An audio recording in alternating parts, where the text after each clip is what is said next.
ಓಂ ಶ್ರೀ ಗುರು ಬಸವಲಿಂಗಾಯ ಸರ್ವರಿಗೂ ಶರಣ ಶರಣ. ನಿನ್ನೆ ವಾತಾವರಣದಲ್ಲಿ ಬರ್ತಕ್ಕಂತಹ 3 ಕಾಲಗಳನ್ನು ಕುರಿತು ಮಾತಾಡ್ತಾ ಇದ್ದೆ. ಬೇಸಿಗೆ ಕಾಲ, ಮಳೆಗಾಲ, ಚಳಿಗಾಲ. ಅದರ ಬಗ್ಗೆ ಮತ್ತೆ ವಿವರವಾಗಿ ಮುಂದೆ ನೋಡೋಣ. ಹಾಗೆ ನಮ್ಮ ಜೀವನದಲ್ಲಿಯೂ ಕೂಡ ತಾಪತ್ರಯಗಳು ಅಂತ ಬರುತ್ತೆ. ಅದ್ರ ಬಗ್ಗೆ ತಿಳ್ಕೋಬೇಕು. ಪ್ರತಿಯೊಬ್ಬರ ಜೀವನದಲ್ಲೂ ಕೂಡ ತಾಪತ್ರಯಗಳು, ಅದು ತಾಪತ್ರಯ ಹೋಗಿ ತಾಪತ್ರಯ ಆಗಿದೆ ಕೆಲವು ಕಡೆ. ಇನ್ ಕೆಲವು ಕಡೆ ತ್ರಾಸು ಅಂತ ಅಷ್ಟೇ ಅಂದ್ಬಿಡ್ತಾರೆ. ಏನಿದು ತಾಪತ್ರಯ, ತಾಪತ್ರಯ, ತ್ರಾಸು? ಇವು ಬರ್ಲಾರ್ದಂಗೆ ನಾವು ಬದುಕಕ್ಕಾಗತ್ತಾ? ಅಥವಾ ಇವುಗಳು ಬರ್ಲಾರ್ದಂಗೆ ಮಾಡ್ಕೊಳಕ್ಕಾಗತ್ತಾ? ಅಥವಾ ಇವು ಜೀವನಕ್ಕೆ ಅಗತ್ಯವ? ಅದ್ರ ಬಗ್ಗೆ ತಿಳ್ಕೋಬೇಕು. ಮೊದಲು ಈ ತಾಪತ್ರಯ ಅಂದ್ರೆ ಏನು ಅದನ್ನ ಸರಿಯಾಗಿ ತಿಳ್ಕೊಳ್ಳೋಣ. ಗೊತ್ತಿದೆ ನಿಮ್ಗೆಲ್ಲ, ತಾಪ ಅಂದ್ರೇನು? ಬಿಸಿ, ತೊಂದರೆ. ಇಲ್ಲಿ ತೊಂದರೆ ಅಂತ ತಗೋಬೇಕು. ನನ್ನ ತಾಪ ನನಗಾಗಿದೆ ಅಂತ ಹೇಳ್ತಿರ್ತಿರಲ್ಲ. ತಾಪ ಅಂದ್ರೆ ಸಾಮಾನ್ಯ ಅರ್ಥದಲ್ಲಿ ಬಿಸಿ. ಇಲ್ಲಿ ತಾಪತ್ರಯ ಅನ್ನುವಾಗ ತೊಂದರೆ. 3 ರೀತಿಯಲ್ಲಿ ತೊಂದರೆಗಳು ಬರ್ತಾವ ಮನುಷ್ಯ. ಇದನ್ನ ಅರ್ಥ ಮಾಡ್ಕೊಳ್ಳೋದ್ರಲ್ಲೂ ಬಹಳ ಜನ ತಪ್ಪು ಅರ್ಥ ಮಾಡ್ಕೊಂಡ್ಬಿಟ್ಟಿದ್ದಾರೆ. ತಪ್ಪು ಅರ್ಥ ಮಾಡ್ಕೊಂಡಾಗ ತಪ್ಪು ದಾರಿ ಹಿಡಿತಾನೆ. ಅವು ನಿವಾರಣೆ ಆಗಲ್ಲ. ಅವು ಏನ್ ಮಾಡ್ಬೇಕು ಅದನ್ನ ಮಾಡಿದ್ರೆ ಅಷ್ಟೇ ನಿವಾರಣೆ, ಇಲ್ಲ ನಿವಾರಣೆ ಆಗಲ್ಲ. ಹಾಗಾದ್ರೆ ಮೊದಲು ಈ 3 ಯಾವ್ಯಾವುದು ಅಂದ್ರೆ, ಯಾವುದರಿಂದ 3 ತೊಂದರೆಗಳು ಬರ್ತವೆ, ತಾಪತ್ರಯಗಳು ಬರ್ತವೆ? ಅಧಿಭೌತಿಕ, ಅಧಿದೈವಿಕ, ಆಧ್ಯಾತ್ಮಿಕ. ಅಧಿಭೌತಿಕ, ಅಧಿದೈವಿಕ, ಆಧ್ಯಾತ್ಮಿಕ. ಅದು ಮಹಾಪ್ರಾಣ ಅಂದ್ರೆ ಇದಕ್ಕೆ ಸಂಬಂಧಪಟ್ಟಿದ್ದು, ಇವುಗಳಿಗೆ ಒಳಪಟ್ಟಿದ್ದು ಅಂತ ಅರ್ಥ. ಅಧಿ ಅಂದ್ರೆ ಅಧಿಕಾರ, ಅಧಿನಿಯಮ ಎಲ್ಲ ಶಬ್ದ ಬಳಸ್ತಾರಲ್ಲ, ಹಾಗೇನೆ ಇಲ್ಲೂ ಕೂಡ ಅಧಿ ಅನ್ನೋ ಶಬ್ದ ಹಂಗೆ ಬಂದು. ಅಧಿಭೌತಿಕ ತಾಪ ಅಂದ್ರೆ ಯಾವ್ಯಾವುದು ಅಂದ್ರೆ ಪಂಚಭೂತಗಳೇನದಾವಲ್ಲ, ಪಂಚಭೂತಗಳಿಂದ ಬರ್ತಕ್ಕಂತಹ ತಾಪಗಳಿಗೆ ಅಧಿಭೌತಿಕ ಅಂತ ಕರೀತಾರೆ. ಯಾವ ತರ ತೊಂದರೆಗಳು ಬರ್ತಾವ ಹಂಗಾದ್ರೆ? ಮೊದಲು ಪಂಚಭೂತಗಳಂತೂ ಗೊತ್ತಿದೆ ನಿಮ್ಗೆಲ್ಲ. ಯಾವುದು ಪಂಚಭೂತಗಳು ಗೊತ್ತಿದೆ, ಬಾಯ್ಪಾಠ ಆಗಿದೆ ಈಗ. ಭೂಮಿ, ನೀರು, ಅಗ್ನಿ, ವಾಯು, ಆಕಾಶ. ಅಥವಾ ಮೇಲಿಂದ ಹೇಳ್ಬೇಕಾದ್ರೆ ಆಕಾಶ, ವಾಯು, ಅಗ್ನಿ, ಜಲ, ಪೃಥ್ವಿ. ಇವುಗಳಿಂದ ಏನ್ ತೊಂದರೆ ಬರುತ್ತಲ್ಲ ಅವಕ್ಕೆ ಅಧಿಭೌತಿಕ ಅಂತ ಕರೀತಾರೆ. ಉದಾಹರಣೆಗೆ ಭೂಮಿಯಿಂದ ತೊಂದರೆ ಬರುತ್ತೆ. ಹೇಗೆ? ಭೂಕಂಪಗಳಾಗತ್ತೆ. ರೈತರಿಗೆ ಬೆಳೆ ಏನು ಹಾಕಿರ್ತಾನೆ, ಅದು ಭೂಮಿಯಿಂದ ಸಾಮಾನ್ಯ ಬೆಳೆ ತೊಂದರೆ ಆಗಲ್ಲ. ಈ ಜೀವಗಳಿಂದ, ಹುಳಗಳಿಂದ, ರೋಗಗಳಿಂದ ಆಗತ್ತೆ. ಅದು ಮತ್ತೆ ಮುಂದಿನ ಕೆಟಗರಿಗೆ ಹೋಗುತ್ತೆ, ಅಂದ್ರೆ ಅಧಿದೈವಿಕ ಆಗತ್ತೆ. ಅಧಿಭೌತಿಕ ಅಂದ್ರೆ ಭೂಕಂಪಗಳು, ಭೂಕಂಪನೆ ಮುಖ್ಯವಾಗಿ. ಇನ್ನು ಜಲದಿಂದ ಆಗ್ತಕ್ಕಂಥದ್ದಂದ್ರೆ ಸುನಾಮಿ, ಅತಿವೃಷ್ಟಿ, ಅನಾವೃಷ್ಟಿ. ಮಳೆ ಬಹಳ ಬಂದು ಬೆಳೆನ ಕೆಡಿಸಬಹುದು, ಬರ್ಲಾರ್ದೇನೆ ಕೆಡಿಸ್ಬೋದು. ಇದು ಜಲದಿಂದ ಆಗ್ತಕ್ಕಂಥ ಅಧಿಭೌತಿಕ ತಾಪ. ಇನ್ನು ನಿಮ್ಗಳಿಗೆ, ನಾವು ರೈತರಲ್ಲ ರೀ, ನಾವು ಆರಾಮ್ ಮಸ್ತ್ ಅದೇವಿ, ಶ್ರೀಮಂತರಿದ್ದೀವಿ, ನಮಗೆ ತಿಂಗಳ ಸಂಬಳ ಬರ್ತದೆ, ಉದ್ಯಮಿಗಳಿದ್ದೀವಿ ಅಂದ್ರೆ ನಿಮಗೂ ನೀರಿಂದ ಏನ್ ತಪ್ಪೋದಿಲ್ಲ. ಹೆಂಗ್ ಬರ್ಬೋದು? ಅಲ್ಲ, ನೀರಿನಿಂದ ಬರ್ತಕ್ಕಂಥ ತಾಪ ಅಂದ್ರೆ ಪ್ರವಾಹ ಯಾರನ್ನ ಬೇಕಾದ್ರೂ ಕೊಚ್ಕೊಂಡು ಹೋಗ್ಬೋದಲ್ಲ. ಪ್ರವಾಹದಿಂದ ಬರೀ ರೈತರಿಗೆ ಅಷ್ಟೇ ತೊಂದರೆ ಆಗುತ್ತೆ ಅಂತ ಏನಿಲ್ಲ. ಉದ್ಯಮಿಗಳ ಅದೇ ಕಾರ್ಖಾನೆ ಒಳಗಡೆ ನೀರು ಹೊಕ್ಕಬಹುದು. ಆಮೇಲೆ ಒಳ್ಳೆ ನೀರು ಕುಡಿಯಕ್ಕೆ ಸಿಗದೆ ಹೋದ್ರೆ ಅದು ಕೂಡ ತಾಪನೆ. ಈಗ ಅದೇ ದೊಡ್ಡ ಸಮಸ್ಯೆ ಆಗಿದೆ, ಒಳ್ಳೆ ನೀರಿಲ್ಲ. ಆ ಥರ ಮಾಡ್ಕೊಂಡಿದೀವಿ, ನಾವು ಕೃತಕವಾಗಿ ಮಾಡ್ಕೊಂಡಿದೀವಿ. ಜನಸಂಖ್ಯೆನೂ ಬಹಳ ಆಗಿದೆ. ಒಟ್ಟು ನೀರಿನಿಂದ ರೋಗಗಳು ಬರ್ತವೆ. ನೀರಿನಿಂದ ಕೆಟ್ಟ ನೀರು ಕುಡಿಯೋದ್ರಿಂದ ರೋಗಗಳು ಬರ್ತವೆ. ಇದು ಜಲದಿಂದ ಆಗ್ತಕ್ಕಂಥ ಅಧಿಭೌತಿಕ ತಾಪ. ಅಗ್ನಿಯಿಂದ ಆಗಬಹುದು. ಯಾವ ರೀತಿ ಆಗ್ಬೋದು? ಬೆಂಕಿಯ ಅವಘಡಗಳಾಗ್ಬೋದು. ಆಮೇಲಿಂದ ಇವಾಗೇನು ಬೇಸಿಗೆ ತಾಪ ಶುರುವಾಗಿದೆಯಲ್ಲ, ಇದು ಒಂದು ರೀತಿ ತಾಪನೆ. ಈ ಸಾರಿ ತುಂಬಾ ಜಾಸ್ತಿ ಆಗತ್ತೆ. ಹೋದ್ ಸಾರಿನೇ ಗೊತ್ತಾಗಿದೆ ನಿಮ್ಗೆಲ್ಲ. ಆಚೆ ಸಾರಿಗಿಂತ ಹೋದ್ ಸಾರಿ ಜಾಸ್ತಿ ಆಯ್ತು, ಹೋದ ವರ್ಷ ಜಾಸ್ತಿ ಆಯ್ತು. ಹೋದ ವರ್ಷಕ್ಕಿಂತ ಈ ವರ್ಷ ತಾಪ ಜಾಸ್ತಿ. ಈಗಾಗಲೇ 35-36 ಧಾರವಾಡ ಆಗಿದೆ. ಇನ್ನು ಕಲಬುರಗಿ, ರಾಯಚೂರು, ಬಳ್ಳಾರಿ ಅಂತೂ ಬಿಡಿ 37-38 ಆಗಿರ್ಬೋದು. ಬೆಂಗಳೂರಲ್ಲೇ 34 ಆಗಿದೆ ಫೆಬ್ರವರಿಗಿನ. ಇನ್ನು 3 ತಿಂಗಳು ನಾವು ಕಳಿಬೇಕು. ಮಾರ್ಚ್, ಏಪ್ರಿಲ್, ಮೇ ಇದರಲ್ಲಿ ವಿಪರೀತ ತಾಪ ಅನುಭವಿಸ್ತೀವಿ. ಆದ್ರಿಂದ ಇದು ಸೂರ್ಯನಿಂದ ಉಂಟಾಗ್ತಕ್ಕಂಥ ಅಥವಾ ಅಗ್ನಿ ತತ್ವದಿಂದ ಉಂಟಾಗ್ತಕ್ಕಂಥ ತಾಪ. ಅದು ಯಾರು ಮಾಡ್ಕೊಂಡಿದೀವಿ, ಯಾಕೆ ಮಾಡ್ಕೊಂಡಿದೀವಿ ಅದು ಮುಂದಿಂದು.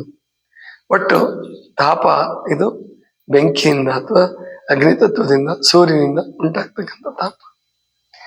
ಇನ್ನು ವಾಯುವಿನಿಂದ ತಾಪ ಉಂಟಾಗತ್ತೆ. ಹೇಗೆ? ತೊಂದರೆಗಳು ಉಂಟಾಗ್ತಾವಲ್ಲ ವಾಯುವಿನಿಂದ. ಚಂಡಮಾರುತಗಳು, ಸೈಕ್ಲೋನ್ ಬರ್ತದೆ. ಆಮೇಲಿಂದ ಗಾಳಿನೇ ಬೀಸ್ತಾ ಇಲ್ಲ, ಎಲೆನೂ ಅಲ್ಲಾಡ್ತಾ ಇಲ್ಲ ಅಂತ ಅನ್ನೋವಷ್ಟು ಮಟ್ಟಿಗೆ ಆಗತ್ತೆ. ಇದು ವಾಯುವಿನಿಂದ ಉಂಟಾಗ್ತಕ್ಕಂಥ ತಾಪ. ಆಕಾಶದಿಂದ ತಾಪಗಳು ಬರ್ತಾವ, ತೊಂದರೆಗಳು ಬರ್ತಾವ, ಬರಲ್ವಾ? ಹೆಂಗೆ?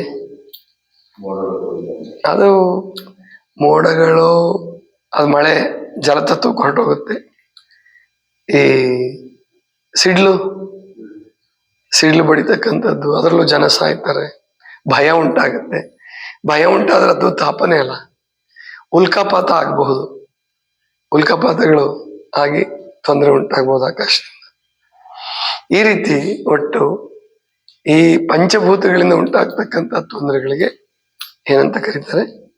ಅಧಿಭೌತಿಕ. ಇದನ್ನ ಚೆನ್ನಾಗಿ ನಾವು ನೆನ್ಪಿಟ್ಕೋಬೇಕು. ಇನ್ನು ಎರಡನೇದು ಅಧಿದೈವಿಕ. ಅಧಿದೈವಿಕ ಅಂದ್ರೆ ಏನಪ್ಪಾ ಅಂದ್ರೆ, ಎಲ್ಲ ಸಾಮಾನ್ಯ ತಿಳ್ಕೊಂಡಿರೋದೇನಂದ್ರೆ ದೇವತೆಗಳಿಂದ ಬರ್ತಕ್ಕಂಥ ತೊಂದರೆ ಅಂತ ಅಂದ್ಕೊಂಡಿರ್ತಾರೆ. ನೋ, ದೇವತೆಗಳು ಯಾರಿಗೂ ತೊಂದರೆ ಕೊಡಲ್ಲ. ದೇವತೆಗಳ ಅಸ್ತಿತ್ವ ವಾಸ್ತವಿಕವಾಗಿಲ್ವೇ ಇಲ್ಲ. ಈಗ ನೀವು ಶಿವ, ಪಾರ್ವತಿ, ವಿಷ್ಣು, ಲಕ್ಷ್ಮಿ, ಬ್ರಹ್ಮ, ಸರಸ್ವತಿ ಕಲ್ಪಿಸಿದಾರಲ್ಲ, ಹುಡುಕೊಂಡು ಹೋದ್ರೆ ಎಲ್ಲಾರ ಸಿಗ್ತಾರೆ? ನೀವು ಸಿಗ್ತಾರೇನ್ರಿ ಮಾಸ್ಟರ್? ಸಿಗಲ್ಲ. ಯಾಕೆ?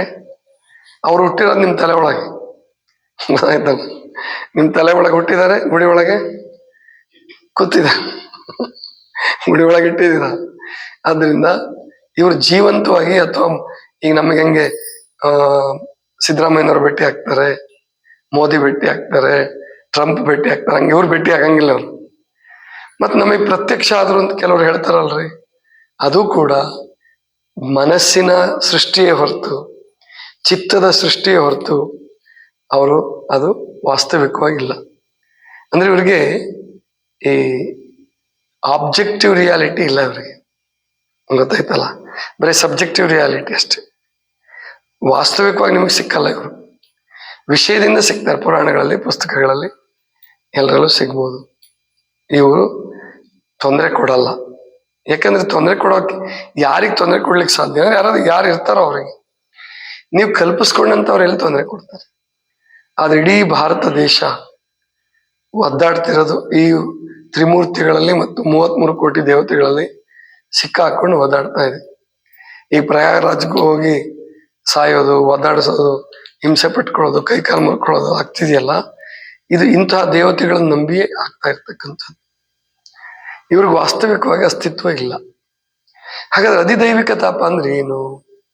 ಜೀವಗಳಿಂದ ಬರ್ತಕ್ಕಂಥ ತೊಂದರೆ. ದೈವ ಅಂದ್ರೆ ಇಲ್ಲಿ ಜೀವ ಅಥವಾ ಹಿರಿಯರು, ಗುರುಗಳು, ಮನುಷ್ಯರು. ಆಮೇಲಿಂದ ಈಗ ರೋಗ ಹತ್ತುತ್ತೆ, ಹುಳಗಳು ಬರ್ತವೆ. ಯಾರಿಗೆ? ರೈತನ ಬೆಳೆಗಳಿಗೆ ಹುಳಗಳು ಬರ್ತವೆ. ಇದೆಲ್ಲ ಅಧಿದೈವಿಕ ತಾಪ.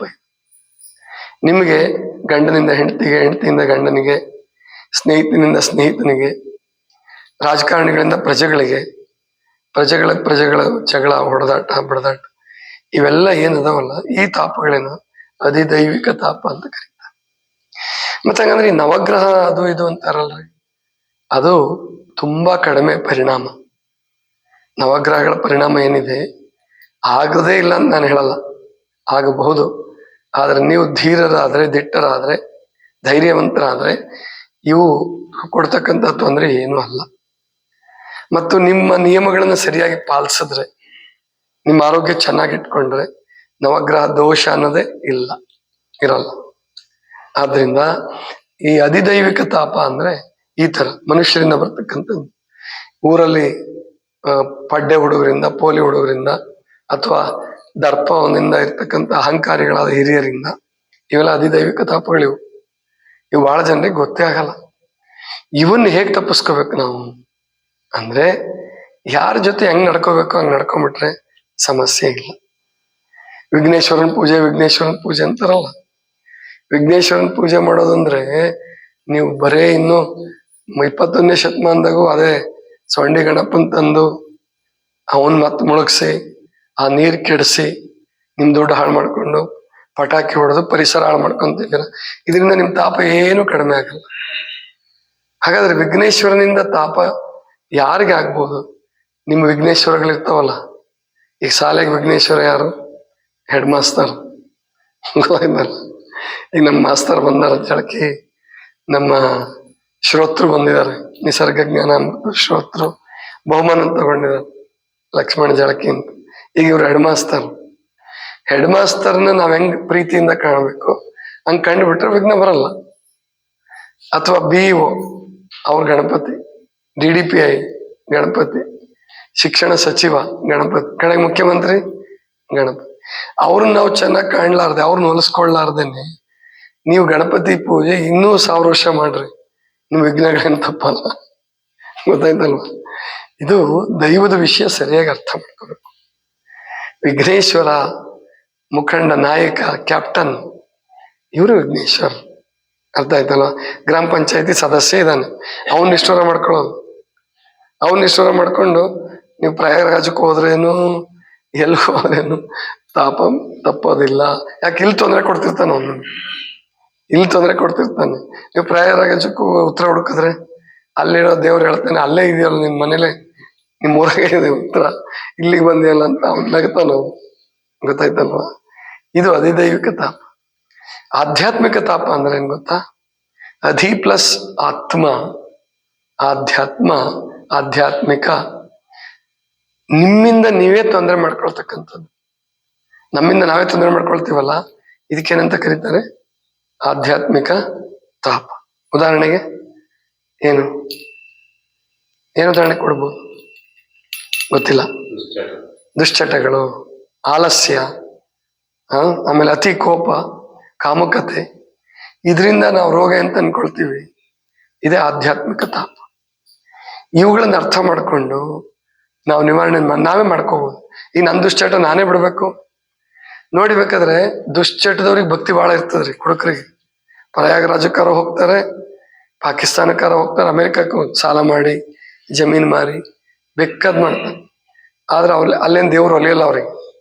ಇಲ್ಲಿ ನೀನ್ ದುಶ್ಚಟನೇ ಬಿಡ್ಲಾರ್ದೆ, ನೀನ್ ಆಲಸ್ಯನೇ ಬಿಡ್ಲಾರ್ದೆ ಯಾವ ದೇವ್ರ ಹತ್ರ ಹೋದ್ರೆ ಯಾವ ದೇವ್ರು ಕಾಪಾಡ್ಬೇಕು ನಿಮ್ಮನ್ನ? ಎಂದಿಗೂ ಸಾಧ್ಯ ಇಲ್ಲ.